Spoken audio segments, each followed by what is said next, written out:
What up, family? Peace and blessings. We got it right this time. We got it right. We got it right. Let's see what they talking about. Fair use, copyright. Fair use, copyright. In light of everything going on, people losing their mind, like they don't have a hope. Like we don't know how to look out across the hemisphere, look out across the world, and look at other nations and see if they're progressing and notice the areas of progress. Is it something that interests me? Is it something that I can invest in now while we're in the fire? Or we're gonna sit paralyzed, stuck, talking about what they're doing instead of tapping in. You got two worlds that's operating simultaneously. We know who we are already, so with that comes equity, family.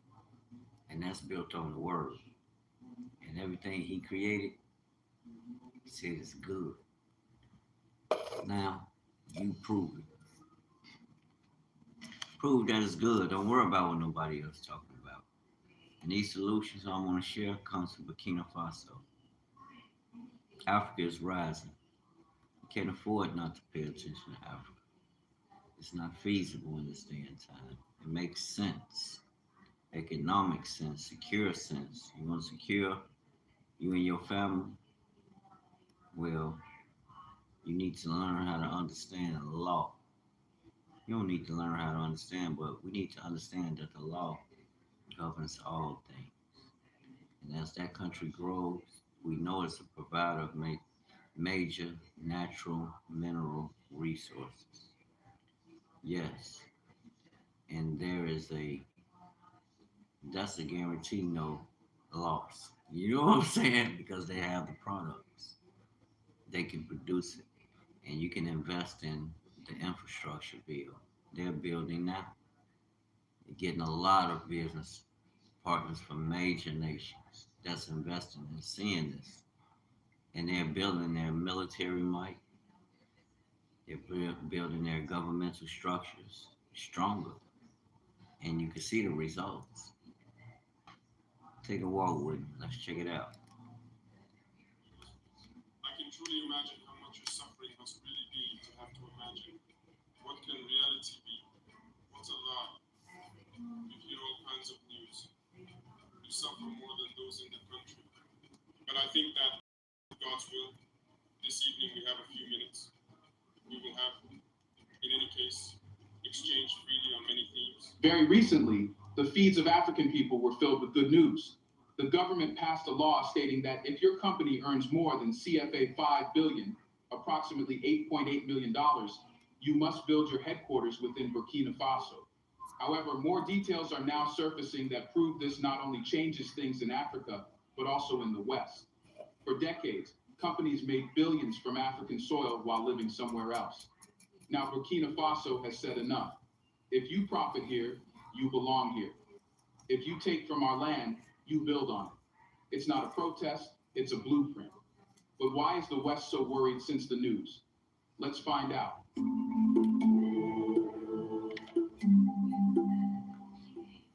You know, sometimes it's the simplest laws that hit the deepest nerves. When you first hear about Burkina Faso's new rule, that any company making more than $8.8 million must build its headquarters in the country, it sounds administrative, like some paperwork thing. But no, this is far bigger than that. This is about power, about finally deciding who gets to sit at the table when Africa's wealth is created. For decades, Africa's story has been the same old pattern. The land gives, others take.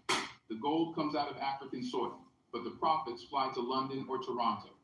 Telecom towers rise across African cities, but the headquarters sit in Paris or Dubai. Even the decisions about African workers' salaries, hiring, and projects are made in boardrooms thousands of miles away. You can feel the injustice in that, right? It's like someone eating dinner in your house and sending the dishes to your neighbor's kitchen to wash. Burkina Faso just flipped that script. It said, if you eat from our table, you sit at it. That's it. That's the whole philosophy. And you might think, okay, but won't that scare investors? Well, maybe a few. But think about it. Why would a company afraid of belonging to the country that feeds it deserve to stay? The ones who truly believe in Africa, the ones who see the continent not as a pit stop but as a home, they'll stay. They'll build. They'll grow with the people. And when they do, everyone wins. Because when a company builds its headquarters locally, something magical happens. The money stops leaking. The decisions stop leaving. The jobs multiply. Imagine local architects designing those headquarters, local engineers supervising construction, local cleaners and security guards earning a steady income, local cafes opening to feed the employees. Every brick laid becomes a vote of confidence in the country's future. That's the difference between dependency and dignity. Dependency waits for aid. Dignity builds its own skyscraper. Burkina Faso isn't doing this out of anger. It's doing it out of clarity. The government finally understood that if the headquarters, the heart of decision-making stays abroad, then the real power over the economy stays abroad too. You can't talk about sovereignty when your biggest companies are just tenants in your country. So this law isn't about punishment. It's about presence. It's saying, we don't want your pity, we want your participation. And deep down, every African country watching knows it's right. Because this is the missing piece, the quiet rule that could finally make wealth stay where it's made. That's why this law matters. It's not just about companies moving in. It's about Africa moving forward. One headquarters, one law, one courageous example at a time. So let's slow down for a second and actually unpack this law. Because honestly, the more you look at it, the smarter it gets. Here's the core rule. If your company makes more than 5 billion CFA francs, which is roughly $8.8 billion a year, you must build your headquarters inside Burkina Faso, not a branch, not a rented office in a mall. A real headquarters, land, walls, staff, everything. Now here's the part most people miss. The law isn't one size fits all. The government actually created 4 revenue tiers, so companies are treated fairly based on their size. The biggest firms, those earning over 100 billion CFA francs, must build major headquarters that reflect their national and international scale. The next group, earning between 50 billion and 100 billion Central African francs, has slightly lighter requirements, but still must have a strong physical and administrative base inside the country. Then come firms earning between 10 and 50 billion CFA francs, required to construct medium-scale facilities suitable for local operations. Finally, companies earning between 5 and 10 billion CFA francs must still set up a proper registered office, though with more flexible building standards. In other words, the law is balanced. No one can say it's unfair or unrealistic. Big players carry big responsibility. Smaller ones get time and space to grow. And speaking of time, once the bill is passed by the Transitional Legislative Assembly, each company has 6 months to present its building plans. 6 months, that's fast, but not impossible. The message is clear. You've made enough here. Now start building here.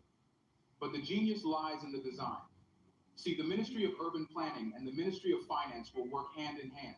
Urban planning will ensure buildings meet national safety, design, and sustainability standards.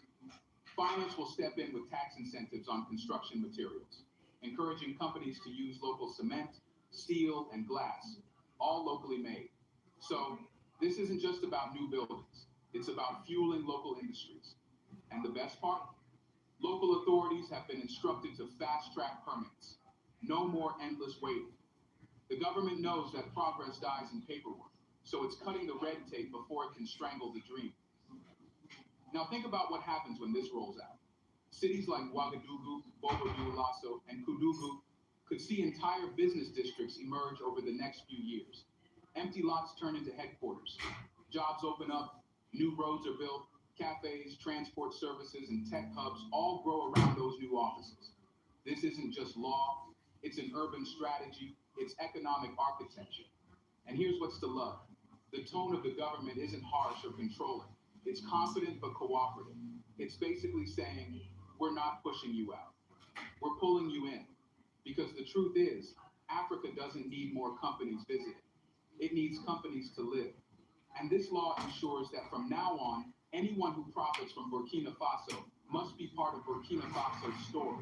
not a spectator watching from abroad. So now let's connect the dots properly, because this law about headquarters isn't floating alone in the sky. It's plugged straight into Burkina Faso's deeper strategy, turning natural resources into national leverage, not just numbers on an export sheet. And the clearest window into that strategy is gold. Here's the plain truth. For years, the story went like this. Gold is dug in Burkina Faso, trucked out, sold abroad, profits booked offshore, and the country is left with taxes that never quite match the value of what is left in the soil. Are you paying attention to this? There are key factors here that can help. I know I surely am, because there's a lot that's going on financially that I believe is sound advice, and it can help. And not just advice financially, but you never know. America might get so bad where you got to move the hell up out of here. I'm not concerned with them talking about America's our land, we not leaving. I don't want to leave, but I gotta go. There's gonna be a regathering of the Hebrews, just as there was a scattering. It's gonna be a regathering of Israel and Judah. Those who are awakened, you know the time. So when people come with that, I don't say nothing. That's their agenda. Let them do what they do. But we look into, and everything he made was good. And Africa is standing up to the call, because even Africa is connected. I don't care what they talking about. When I read the Bible, I see Africa. Israel was made a great nation. Genesis 32. No, Genesis 28. Most High told Jacob, fear not to go down into Egypt, for there I will make of you a great nation. So your people mixed and dwelled and lived there. I'm sure some stayed and remained there. All didn't leave out of Africa, no matter how you narrate it. It's just the facts of the matter. Because you got a whole contingent of our people there. Israel and Judah always ran into Africa when things happened. Where else they were gonna go? Stop playing. Let's check it out. And then Africa still matters today. That is awakening. And it's not just awakening, but it's putting the things in place to facilitate being able to take care of its people and maintain the course of sovereignty. And they are building, and things are changing rapidly, family. Better pay attention. Not an accident. That's It's not an act. the architecture of distance. Decisions elsewhere, benefits elsewhere. Now the country is dismantling that architecture piece by piece. Yeah. Step one was the revised mining code. It raised the state's free carry share in large gold projects from 10% to 15%, which in normal language means the people of Burkina Faso automatically own a bigger piece of every big mine without having to buy it. Then came the second level. The state can purchase up to an additional 30%. Add that up, and yes, the government can hold as much as 45% of a project. That is not symbolic. That is a seat at the table with weight. Now place the new headquarters requirement beside that. If you're a mining company operating at scale, think of projects like Sanbron, Tuega, and Kiaka. You don't just extract and email a report to a foreign HQ.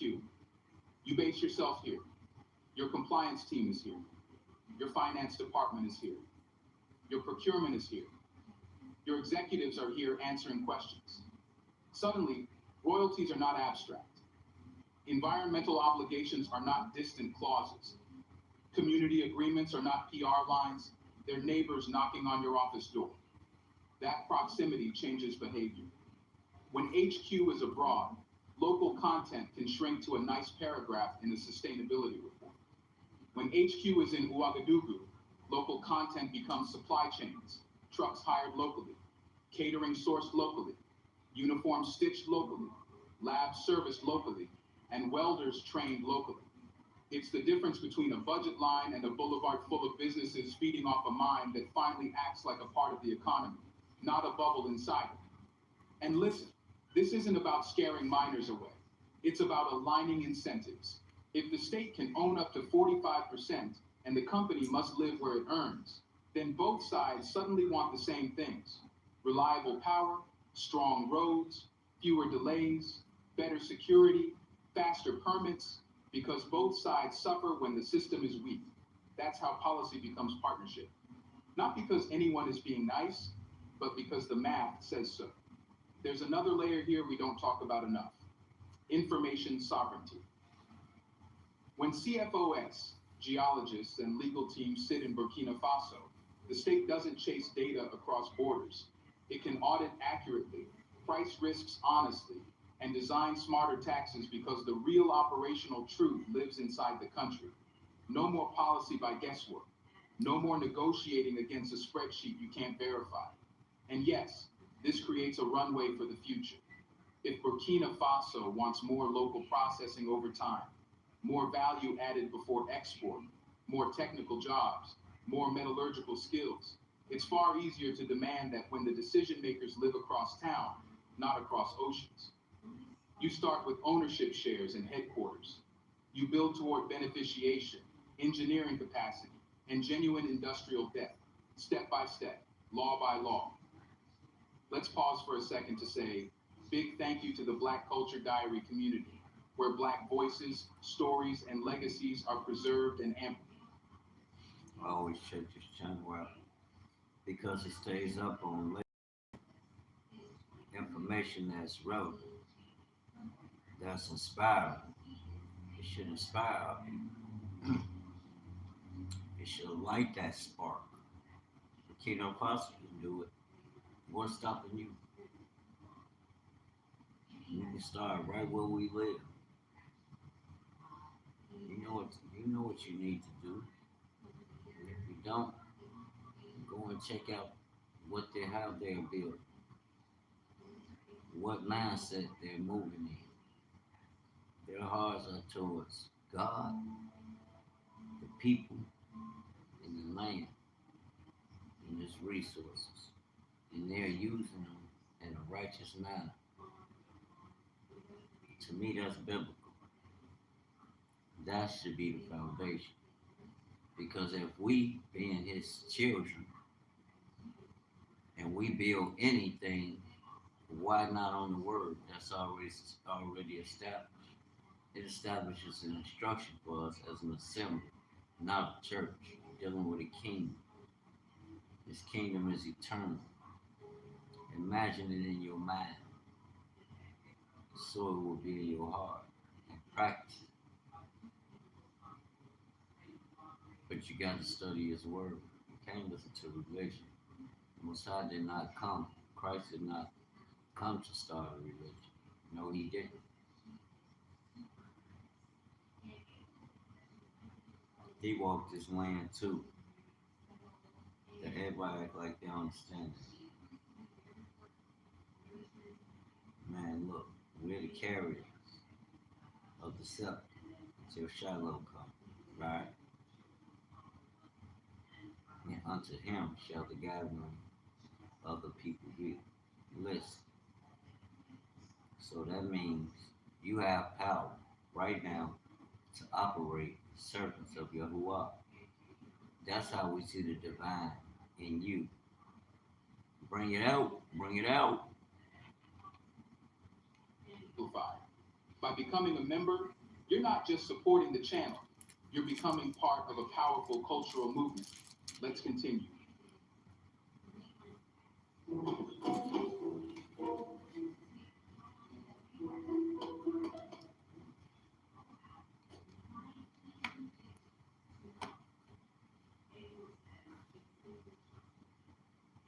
These are solutions.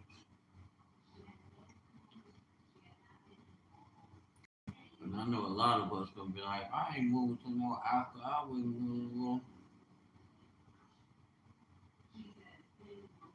So that means We need to have something in place operating now to bring our nation together where we at and not connected to nothing that this system has going on. This system is tainted. They are deliberately doing things. That's not an accident. You better wake up. It's not by accident. You know, when people talk about development, they usually imagine shiny roads, skyscrapers, and airports.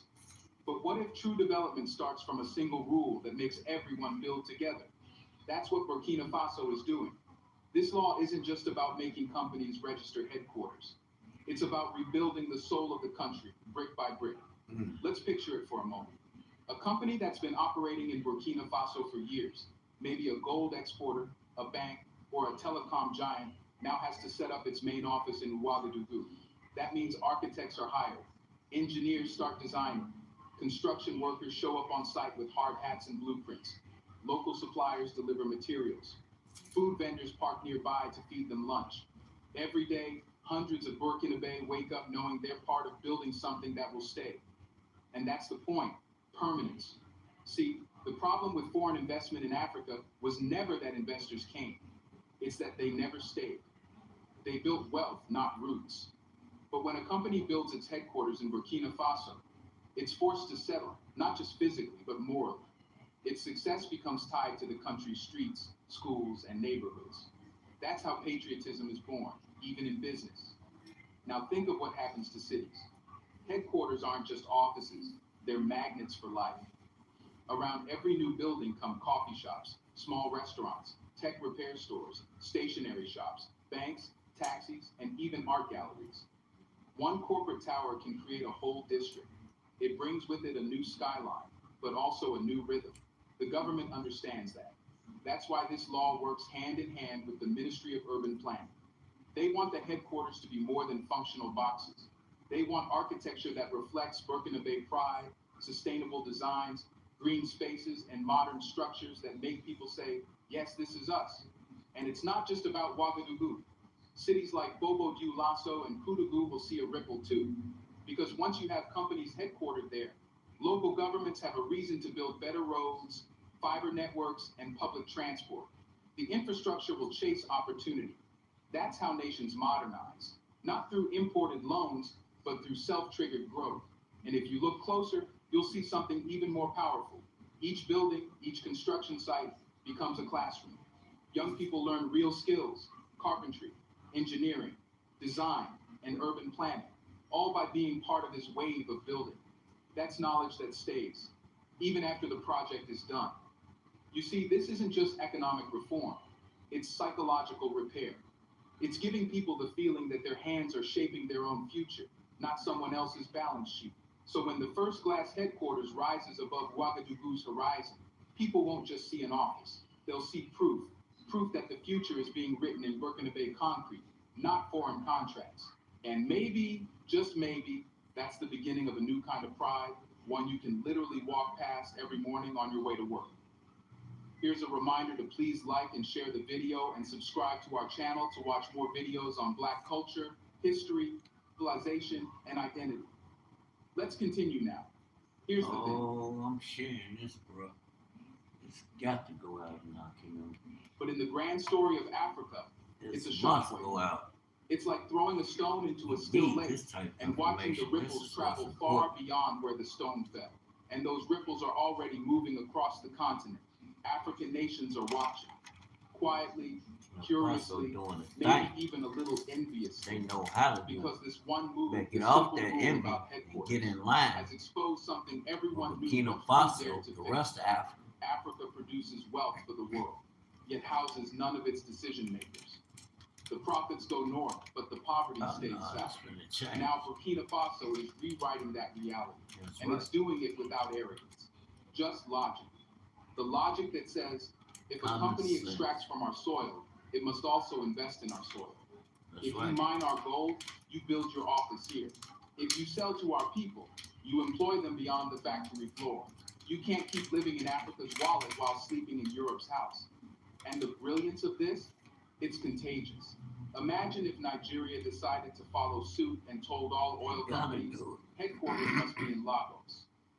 Imagine Ghana doing the same with its cocoa giants, or Kenya requiring tech firms to be based in Nairobi. Suddenly, Africa would stop being the resource continent and start becoming the decision continent.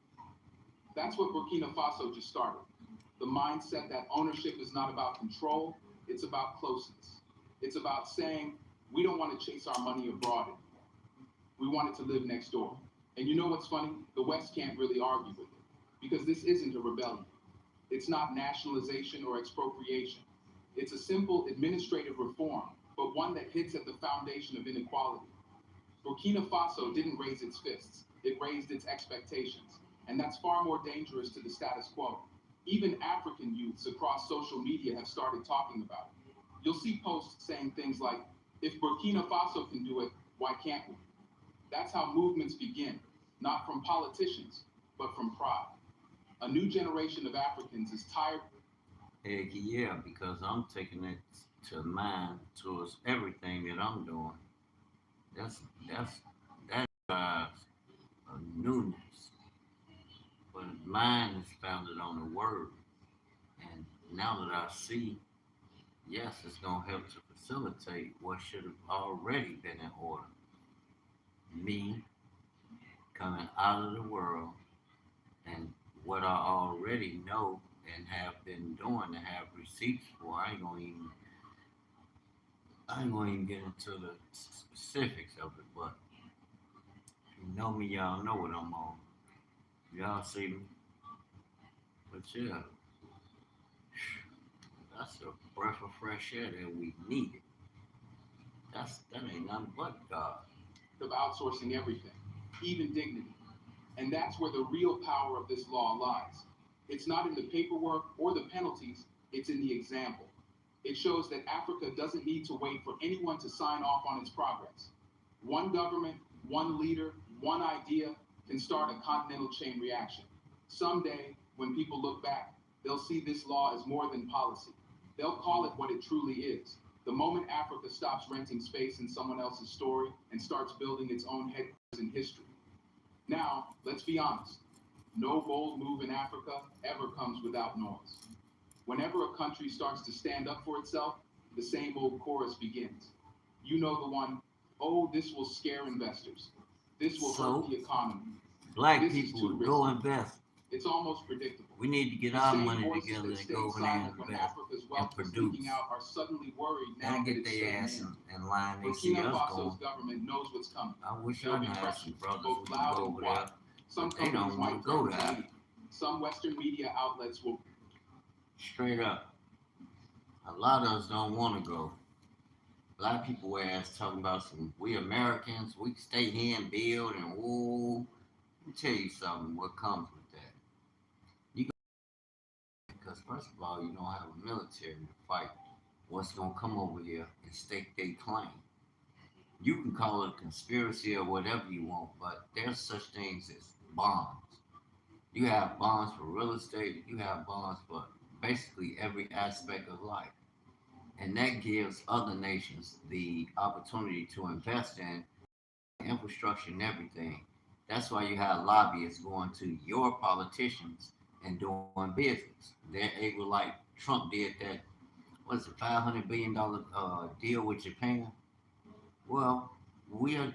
I keep hearing everybody making fuss about what Trump doing. Well, have y'all stopped to think for a second that maybe he's doing what his investors, America's investors, wants him to do? Maybe there's going to be a downsizing because that's how the government is going to be run now. They don't you think? Uh, uh, don't we have receipts of this already? But we look at things like it's sweet, like having freedom is a given, and it's not. Your freedom was surrounded around doing the deeds of corporate of the system. That's what your freedom was surrounded around. And yes, it could have been glory days to you then because of the movement. the chase, the ability to pursue and conquer.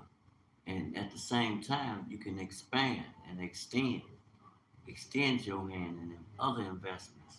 Put your money in some of everything. Well, that's the opportunity we see in now, even in Africa. You better open your eyes, brothers and sisters. All this talking about Africa, all that is remedial. That don't carry no weight because it don't own nothing and it don't produce no cash. At the end of the day, we need cash, baby. I'd rather invest with them than mess with these people over here because these people over here play games. I ain't got time to be playing them games. Africa have a heart like ours. Yeah, I know, but it was our ancestors too that went with them to sell our ass because their asses broke the covenant. So you can't, it just happened. You went in there because why? You were told. Christ told our ancestors what was going to happen. Remember, he said, these be the days of vengeance. So that means the Most High had a controversy with you, Judah. Israel were gone. Judah was in the land. Christ comes out of Judah. Judah was in the land. These are the Hebrew people. That's what I mean when I say these are the descendants of Jacob. Because they headquartered in those are Jacob 12.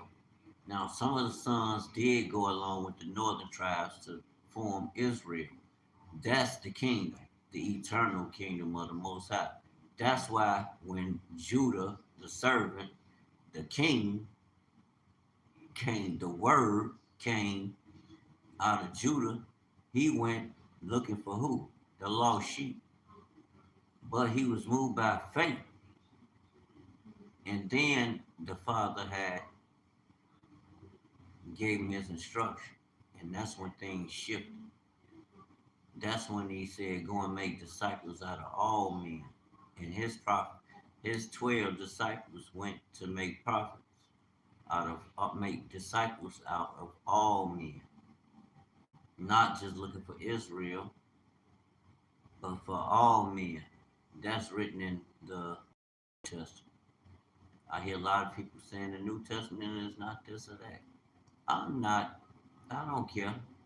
Like when I'm on my channel on TikTok, I don't invite people up on the panel because I'm not debating what the king established. That's for religious people, Christian people, which are in essence Catholics. They have a ritual that they follow, and they contend for it. They debate for it. We don't have to do that. The Elohim Israel servant is alive. He's in you. He can never be in no building. He can never be in no religion. He's the motion behind the instruction. He is the instruction and the power that allows you to move it. You just a steward. You just a face. You know what I'm saying? We just the face of the operation.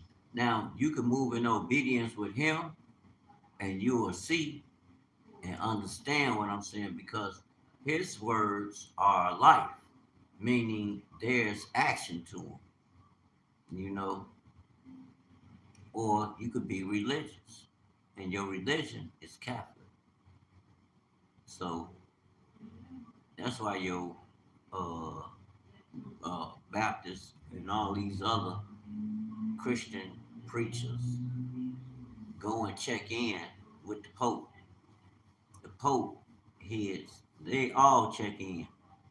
It was just a thing some years ago where we were saying why they, I think it was that TV Jakes, they went over there kissing the Pope hand. And we like, huh?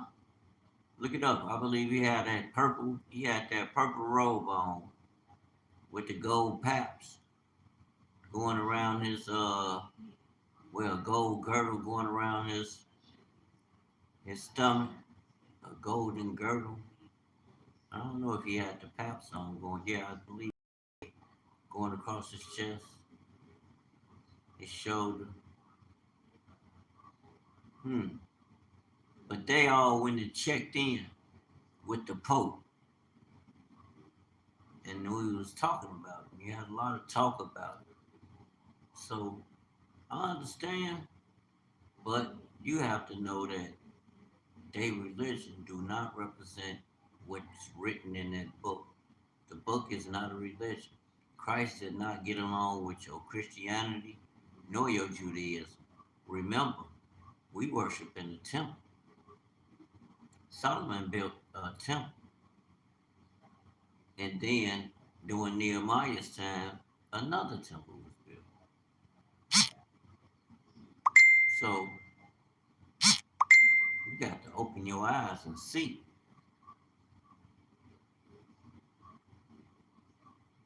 You got to open your eyes, and you definitely have to study and know the time. That's why we chose, because we carry a. Now, what I'm saying to the average person they might look at it and be like, what is he talking about? What is he saying? That's what I'm talking about. Them Hebrews. No, the Hebrew, that's what the Bible is about. Yes, the other nations can come in, but it was, the word was given to Jacob. Jacob is a Hebrew. He's a descendant, he's the son of Isaac. Isaac is the son of who? Abraham. Abraham is the son of who? Terah. Terah is the son of who? Nahor. Nahor is the son of who? I believe Peleg. For in the days of Peleg, the earth was divided. So it could be another son in between before then. I'm so used to reading and so and so and so and so. When I was young, I did read it then. You know how you was inquisitive, you wanted to know. And I would read that. And such begat and had A, B, C, and D. And they lived 800 years, and their children had A, B, C, or A and B and C, D, E, F, G, H, I, J, K. Some of them have some kids, some children, a lot of children, you know? It is what it is. Let's get back to this opportunity. Keep your eyes and ears open. What you're hearing can speak to you in a way better and with more clear and concise manner than what I can say. But overall, the foundation is the awakening. Most High will make a way out of no way for you. But will you take that first step? That's what matters. Do your due diligence and pray and ask Him to show you. Ask the Holy Spirit to show you. It's going to show you what's going on. Come on, TV. I done messed up here, running off at the mouth. But yeah, that's what we are. Oh yeah, text theirs. No clicks. The ports are silent. And Yeah, they getting that bread. People know what. Because of what? You panic. Yeah, sis. I'll be checking sis out. Sis be on. Can AI be trusted to run critical networks? I don't trust none of that. Americans rush to Africa. Here's why 600,000 Americans are you're not licking. getting paid. What? The world's biggest economy has run out of money. It cannot even pay its own staff because the US government Oh has yeah, I'll be shut checking down. them out. This shutdown has entered its 5th week. That means no salary for more than 1 million US military personnel, thousands of air traffic controllers, and even some lawmakers. They may not get their paychecks. The US Department station. We that is a India channel, a channel over in India. This woman she be on. If y'all ever want to check her out, WION, WION, an India-based channel. But they have some subsidiary companies around in other countries. to cover salaries of the active troops on the front lines. You're talking about a $30 trillion economy that is struggling to pay its bills. Here's how America got here. Vice President Vance says if the shutdown continues, it could be a disaster. Look, it could be a disaster. It really could be. Because at that point, you're talking about people have missed 3 paychecks. They've missed 4 paychecks.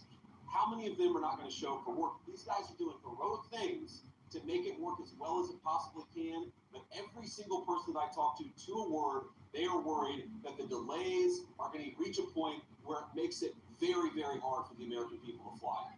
He called their work heroic, but even heroes have limits. Every missed payday erodes the safety net that holds America's aviation system together. The people guiding planes through the skies are doing it while juggling second jobs, debts, and growing anxiety. For now, air traffic remains mostly smooth. Flights are still taking off and landing, but the risk is rising. Fatigue, stress, distraction, all in one of the most demanding jobs in the world. Officials say a single misstep could cause chaos or worse. So here's where America stands today, the world's richest nation asking for donations to pay its soldiers, its air traffic controllers, unpaid but still on duty, and its government paralyzed by politics. This isn't about numbers on a spreadsheet. It's about people doing vital work without pay. And It sounds unbelievable, but it's true. For the first time in modern history, hundreds of thousands of Americans are looking for jobs in Africa. Yes, the same continent once labeled as developing is now becoming the destination for opportunity, while the United States faces a crisis few saw coming. From Lagos to Nairobi, from Johannesburg to Accra, African companies are receiving a wave of applications from American engineers, tech workers, and entrepreneurs, all searching for stability and growth. Why? Because back home, the American dream is breaking. Unemployment is soaring. Debt is soaring. Major U.S. corporations are laying off tens of thousands. And as housing, healthcare, and education costs spiral out of control, millions of Americans are realizing something uncomfortable. The promise they grew up with doesn't exist anymore. Meanwhile, Africa is doing the unthinkable. Nations that once relied on aid are now attracting foreign talent, venture capital, and industry. Tech startups in Nigeria are pulling in Silicon Valley veterans. Renewable energy firms in Kenya are hiring U.S. engineers. And Ghana, Rwanda, and South Africa are building innovation zones that are competing directly with Western hubs. In 2025, Africa's youth-driven economy, abundant resources, and digital transformation have made it one of the fastest-growing job markets on Earth. And that shift is sending shockwaves through the global economy. Because when you see Americans applying for jobs in Africa, you realize the global balance of opportunity has flipped. The same story that once defined Africa's struggle is now defining America's. And this, right now, may be the beginning of a new global migration era from the West to the South. It's one of the most unexpected stories of our time. For the first time in history, hundreds of thousands of Americans are looking for jobs in Africa. In 2024 alone, international employment platforms reported a surge of over 600,000 job applications from the United States to companies across Africa, in industries ranging from tech and energy to logistics and finance. A decade ago, that sentence would have sounded impossible. The U.S. was the symbol of economic power, while Africa was portrayed as developing. But today, the numbers tell a different story. In Lagos, a young Nigerian tech startup just hired American software engineers, not because of charity, but because of competition. In Nairobi, U.S. professionals are applying to African fintech companies after mass layoffs from Silicon Valley. And in Accra, universities are reporting an influx of Americans seeking opportunities to study, live, and work on the continent. So what's happening? Why are Americans, citizens of the richest country on earth, suddenly searching for opportunity in Africa? The answer lies in 2 words: economic reversal. For decades, the United States exported opportunity. Now, it's exporting people. And Africa, once seen as the periphery, is fast becoming the new frontier of global work and wealth. To understand this moment, we have to look at what's going wrong in America. In 2025, the U.S. economy is facing its most serious challenge since the Great Recession. Inflation remains stubborn. Corporate layoffs are sweeping across industries. Tech giants have cut over 500,000 jobs in just 2 years. Manufacturing is shrinking, and the American middle class, once the engine of prosperity, is collapsing under record debt and living costs. Housing prices have skyrocketed. A single apartment in major U.S. cities can cost more than an entire home in African capitals. Medical bills and student loans trap millions in cycles of financial stress. Even college graduates are struggling to find stable work. For the first time, younger Americans are asking a question their parents never did. Is there a better life somewhere else? At the same time, Africa's economic rise has flipped the global perception of where the future lies. Countries like Nigeria, Kenya, Egypt, and South Africa are posting GDP growth rates double those of the United States. Digital infrastructure is expanding at record speed. African governments are partnering with global investors to build industrial zones, smart cities, and innovation hubs that rival the West. So when Americans scroll through job boards and see salaries, benefits, and cost of living advantages in Africa, it suddenly makes sense. They realize that Africa is not the stereotype they grew up with. It's the next big opportunity zone. Let's be clear, Africa didn't just get lucky.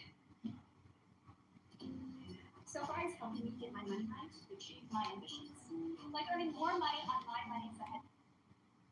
I knew I was on to the right path when I chose this topic to bring this information out.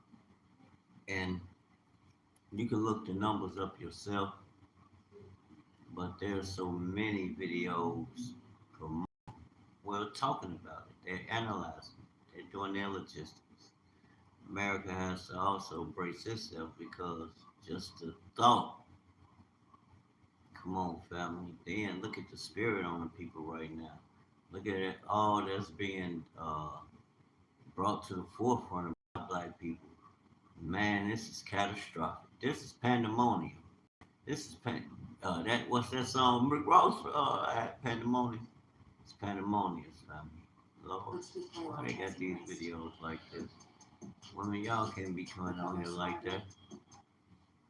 Transformation is the result of decades of reform, investment, and ambition. Across the continent, governments have been quietly building the foundations of a new economy. Nigeria is now Africa's top destination for tech investment, attracting billions in foreign Like capital. Trump told Kenya's where he want to Silicon go in there. Savannah is producing They globally killing Chris. recognized fintech startups like M-Pesa and Flutterwave. Ethiopia and Egypt are expanding industrial exports, supplying everything from textiles to electric components. Rwanda and Ghana are competing to become Africa's clean tech and innovation capitals, and the numbers prove it. Africa's total startup funding surpassed $7 billion in 2024, outpacing Latin America and parts of Asia. Foreign companies are now relocating manufacturing from Europe and China to Africa to cut costs and tap into a younger, more dynamic workforce. But here's what makes it truly historic. For the first time, Africa isn't just importing workers, it's attracting them. American professionals, especially those in tech and education, are realizing they can build careers and even raise families in Africa with a higher quality of life than back home. In Nairobi or Accra, the cost of living is lower, communities are growing, and investment opportunities are real. For many, the Africa opportunity isn't just an adventure. It is an escape from the pressures of a system that no longer works for them. At the same time, Africa's governments are deliberately crafting policies to attract foreign expertise. New digital visas, tax incentives, and global talent programs are opening the doors to experienced workers, not just from Asia and Europe, but now from the United States itself. The message is clear: come build Africa's future with us. The reaction has been mixed: fascination, disbelief, and in some corners, denial. Western media outlets are beginning to acknowledge the trend. Major networks are running headlines like Africa becomes the new frontier for American workers. Analysts on Wall Street call it a sign of global rebalancing. But behind closed doors, U.S. policymakers are alarmed. Because this is more than a labor shift, it's a symbolic reversal of power. For decades, Africa's brightest minds migrated to the West seeking opportunity. Now, it's the West's turn. And that reality undermines one of the foundations of American global dominance, the idea that the U.S. is the default destination for success. Meanwhile, African leaders are embracing the moment. Many have welcomed American workers as a chance to transfer skills, strengthen industries, and boost innovation. Partnerships between African and U.S. companies are expanding, but the power dynamic has changed. Africa is no longer begging for investment, it's setting the terms. Even China, which has long invested heavily across the continent, is watching closely. Beijing sees Africa's growing appeal to Western professionals as validation of its own long-term strategy, that Africa's growth is inevitable and unstoppable. European nations, facing their own economic stagnation, are quietly exploring African partnerships too. It's a global realization. The future of labor, resources, and innovation is moving south. Economists call it the reverse migration wave. For the first It's time in always 200 been years, south. people from developed nations are moving toward developing regions, not out of desperation, but out of opportunity. The United Nations estimates that by 2030, Africa will have the youngest and fastest growing workforce in the world. That means more innovation, more consumption, and more demand for skilled professionals. The exact conditions that once powered the rise of America. For the U.S., the migration trend exposes deeper structural issues: inequality, stagnation, and political division. But for Africa, it represents validation. The world is finally acknowledging the continent not as a charity case, but as the new center of growth. The symbolism is powerful. Americans coming to Africa for jobs flips a 100-year narrative on its head. It tells a generation of young Africans that they no longer have to leave to succeed. The world is now coming to them. So what happens next? If this trend continues, Africa could become the world's most dynamic labor market by the end of the decade. Foreign professionals will bring expertise, networks, and capital, while Africa provides energy, markets, and population growth. It's a partnership built not on dependence, but on mutual opportunity. For the West, it's a wake-up call. If America wants to retain talent, it must fix what's broken, from unaffordable housing to failing education and inequality. Because the world no longer waits for one country to recover. The world moves forward, and right now, Africa is leading that move.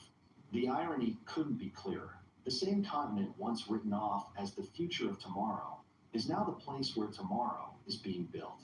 As the headlines change and the numbers grow, one thing becomes undeniable. Africa has become the opportunity the world can't ignore. What was once a one-way street of migration has become a two-way highway of innovation. And as more Americans, Europeans, and Asians look toward Africa, one truth stands tall. The center of global opportunity is shifting, and it's shifting south. The question is no longer, why Africa? It's why not? This is African Spotlight 24, uncovering the real power shifts shaping tomorrow's world. And with that, peace, family.